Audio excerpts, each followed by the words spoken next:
all those dead carcasses of salmon laying around the stream? Well, the answer is that's what they do. They lay around the stream. I can attest to this. My wife and I lived in this little house over here on the corner for about 4 years. We had the opportunity to witness this salmon run, you know, right up close. I can tell you it gets pretty aromatic in this neighborhood now.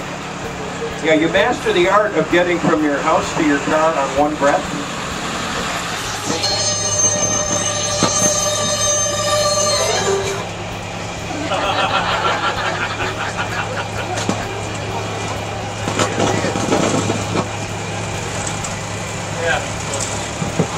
Doesn't seem to be working, does it? The world of technology. What fun.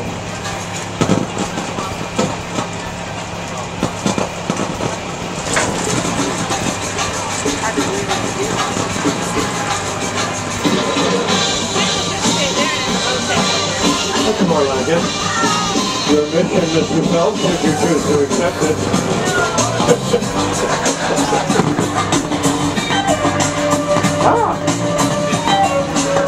All right, well, it wasn't impossible after all. Well, here we are, we're in the water. It's a long time.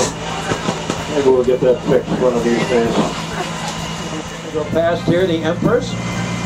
Now, these are called purse seiners. Seine being the French word for net, nothing fancy.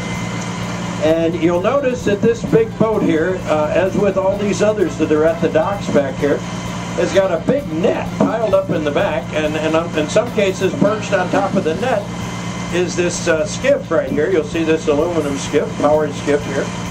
So when they get out on the fishing grounds, they put that skiff in the water, put some crewmen in it, and they grab one end of this net, and they drag it out in a big circle, hopefully around a school of salmon that they've already identified. They bring the net back to the mother vessel, and from there they close up the bottom of the net with a cable that's wound through it. They close it up like a big purse, hence the name purse seiner.